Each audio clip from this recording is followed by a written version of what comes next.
আচ্ছা উস্তাদ, আপনি তো মান্নার সাথে অসংখ্য সিনেমাতে কাজ করছেন। তো মান্নার নামের উপর একটা সিনেমা রয়েছে, সিনেমার নাম মান্না ভাই। তো এই সিনেমাটা আমরা দেখছি ওই সময় থাইল্যান্ডে শুটিং করা হয়েছে। তো এই সিনেমার সম্পর্কে কিছু বিস্তারিত আপনার কাছ থেকে জানতে চাচ্ছি। ব্যাপারটা হচ্ছে তোমার প্রশ্ন যেটা সেটা নয়। আমার জীবনে অসংখ্য ছবি মান্না আমার সাথে কাজ করেছে। এর মধ্যে একটা ছবি, মান্নার প্রোডাকশনেরই ছবি, যখন স্বামী স্ত্রী যুদ্ধ দুই বধূ এক স্বামী ছবিটি ব্যবসা সফল মানে তুঙ্গে গেছে, তখন মান্না বললো আমার নামে একটা টাইটেল করে আমাকে একটা ছবি গল্প দেন। চমৎকার একটা গল্প, চমৎকার ভাবে সেটা সাজানো। এবং মোহাম্মদ রফিকুজ্জামান, যিনি অত্যন্ত জ্ঞানী গুণী এবং একটি উচ্চ মার্গের রাইটার, এবং উনি অসংখ্য সুপারহিট ছবির অসংখ্য সুপারহিট গান লিখেছেন। তো আমি মান্নাকে বললাম যে আমরা রফিক ভাইকে দিয়ে গল্পটা লিখব। রফিক ভাইকে নিয়ে আমি বিভিন্নভাবে আলাপ আলোচনা করলাম। মান্নার জীবনে সবচেয়ে বেশি ছবি করেছে অ্যাকশন ছবি, এবং অ্যাকশন ছবি আফটার জসিম ভাইয়ের পরে মান্নাই এই জায়গাটা অবস্থান করতেছিল সেই সময়। তাকে নিয়ে আমি বিভিন্ন সোশ্যাল ড্রামা করেছি, বিভিন্ন রকম অ্যাকশন ছবি করেছি। তার মধ্যে উল্লেখযোগ্য ছবি আহ, Sultan. Sultan one of the big film, আমাদের ফিল্ম ইন্ডাস্ট্রিতে কাউন্টেবল ছবির মধ্যে এটি একটি উল্লেখযোগ্য ছবি। তখন স্বামী স্ত্রী যুদ্ধের পরে একটি গল্প আমি অনেক দিন ধরে কম্পোজ করে গল্পটা তৈরি করি।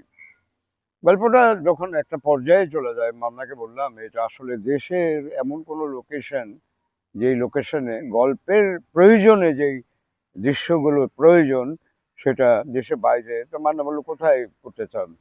আমি বললাম যে থাইল্যান্ডে যাই। তারপরে মান্না গল্পটা কমপ্লিট হওয়ার পরে একটা কাস্টিং হলো। কাস্টিংটা করার সময় দুটো হিরোইন আছে। মান্নার প্রোডাকশনে যতগুলো ছবি করেছি দুটো হিরোইন সবসময় ছিল।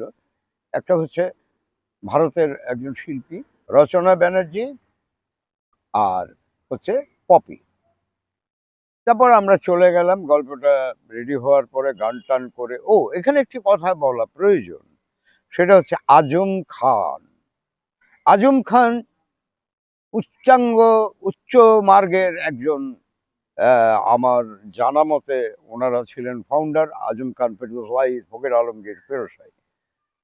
তা আমি মান্নাকে বললাম একটা গান আছে মিশাল লিপে যাবে, গানটি যদি আমরা একজন ফেমাস, হ্যাঁ, যিনি উচ্চ মার্গে অবস্থান করে তাকে দিয়ে গানটা গাওয়াই। তখন সিদ্ধান্ত হয়ে গেল। আমি আলম ভাইকেও বললাম, আলম ভাই আমার মনে হয় আজম খানকে দিয়ে একটা গান করাইলে ছবিটার একটা অর্নামেন্টাল লাইন তৈরি হবে। তখন আলম ভাই সাথে সাথে অ্যারেঞ্জ করে ফেললো। গানটার গীতিকার কবির বকুলকে নিয়ে বসলাম, কবির বকুল গানটি লিখলো। সিগারেটে দেই দম গানটি অসংখ্য ফ্যানরা আমাকে ফোন করেছে, অসম্ভব সুন্দর একটা কাজ করেছেন। মিশাল দিয়ে গান হয় এবং সেই গানটা এত ভালো হয়। আচ্ছা যাই হোক, সেটা হয়েছে। তারপর থাইল্যান্ডে চলে গেলাম। থাইল্যান্ডে যাওয়ার পরে স্পেশাল কিছু লোকেশন, আমি একদিন শুধু ইউনিটকে বললাম তোমরা ঘুমাও, খাও দাও। আমি আর মান্না বেরিয়ে গেলাম এবং একটা চমৎকার চমৎকার বেশ কিছু লোকেশন, একটা লোকেশন আমি আবিষ্কার করতে পারছি না। তখন বাবু আমার, ও ব্যাংককে বাঙালিরা গেলে পরে তাদেরকে সহযোগিতা করে, বাবু হচ্ছে বিগ শট। বাবুকে বললাম আমার এই ধরনের লোকেশন। তখন বললো মাইক ভাই, আপনি হচ্ছেন আমার বড় ভাইয়ের ঘনিষ্ঠ বন্ধু, আপনার জন্য আমাকে কোনো প্রশ্নের উত্তর দিতে গেলে ভাবতে হয়, আমাকে একটা দিন সময় দেন। একদিন পরে আয়সা বললো যে আপনাকে 1200 কিলোমিটার দূরে যেতে হবে। কোথায়? সেটা হচ্ছে থাইল্যান্ডের একেবারে শেষ সীমান্ত ফুকেট। ফুকেটে শুটিং হয়েছিল হলিউডের একটি ছবি, জেমস বন্ডের গোল্ডেন আই। এখনো মানে তখনও অনেকগুলো স্পট সেট বানানো ওইখানে অবস্থান করছে। মানে সাগরের মধ্যে একটা চমৎকার ব্রিজের মতো, এবং বেশ কিছু লোকেশন আছে পাহাড় দেখা যায়, কিন্তু পাহাড়ের পেটেও যে একটা বিশাল ব্যাপার। আমরা একসময় আমার ভয় লাগা শুরু হলো, সর্বনাশ, যদি পাহাড়টা উপর থেকে পড়ে যায় তাহলে তো আমরা পাহাড়ের নিচে চাপা পড়বো, নিচেও মাটি উপরেও মাটি। যেতেছি যেতেছি একটা পর্যায়ে মাঝে মাঝে আমার মনে হয় আপনি আরেক জায়গায় চলে এসেছেন, চলেন আমরা শুরু করি। এবং মান্না এবং রচনা ব্যানার্জির একটি চমৎকার গান, এবং গানটি দেখলেই সবাই বুঝতে পারবেন। তারপরে এই থাইল্যান্ডের যেটা মেইন লোকেশন, সেটা হচ্ছে আহ, এটি বিচ। হ্যাঁ, সেই বিচের পাশে যে সমস্ত স্পটগুলো গল্পের প্রয়োজনে ছিল সেগুলো কাভার করে চলে গেলাম ফুকেটে। ফুকেটে গিয়ে এই গান টানগুলো কমপ্লিট করলাম। রচনা ব্যানার্জি পশ্চিমবঙ্গের যে সমস্ত ছবির বিভিন্ন লোকেশন, ইভেন তারা ইটালিতেও গান করেছে। কে বললো, মানিক ভাই আপনি যে কিভাবে গল্পের সাথে ম্যাচ করে লোকেশন আবিষ্কার করেন। তা আমি বললাম যে অ্যাকচুয়াল এটাই হলো ডিরেক্টরের কাজ। আমার ব্যাকগ্রাউন্ডটা কি হবে, এই সিচুয়েশনে কি দরকার, সেটা আমরা আবিষ্কার করি, কাজ করি। তো ছবিটি আমি আরেকটি পর্বে একটা সেট নির্মাণ করেছিলাম, মান্নার একটা সললিপ গান, এবং সেই গানটাও জনপ্রিয়তা পেয়েছে। মান্না ভাই, মান্না ভাই। হুম। তো মান্না ভাই আসলে মান্না ভাই বানানো একটা ব্যাপার। ওকে আমি ভীষণ স্নেহ করতাম। আর মান্না হচ্ছে রক্তে মাংসে সিনেমার হিরো।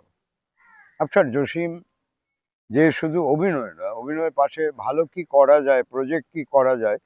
সাধারণত আমরা কি করি, দুই বেলা কাজ করার পরে রাত 11টায় আমরা চলে যাই ঘুমোতে, বাসায় যাই রেস্ট নেওয়ার জন্য। কিন্তু মান্না যেহেতু এত বেশি উৎসাহী করে তুলেছে আমাদের বেশ কয়েকজনকে, রাতে 11টার পরে ফোন করা শুরু করে। তারপর সোনারগাঁ হোটেলে বসে কফি, স্যান্ডউইচ, এগুলো প্রতিদিনই একটা ব্যাপার ছিল। রাতে আমরা বসে বসে সিনেমার বিভিন্ন বিষয়বস্তু এবং সিনেমা শিল্পটাকে কিভাবে বিভিন্ন আগ্রাসন থেকে সেভ করা যায়, এটা মান্না, আমি, আমার সাথে মাসুম বাবুলও ছিল। এবং বাজেটটা তখনকার দিনে 2 কোটি টাকা ব্যয় হয়েছে, 5 কোটি টাকা বিজনেস করেছে। তো আমার কথা হচ্ছে যে ছবি ভালো হলে ছবি চিত্রায়নটাও একটু ব্যয়বহুল হয়, এবং সেই ব্যয়টা কাজে লাগে, রিটার্নটা ওভাবেই হয়।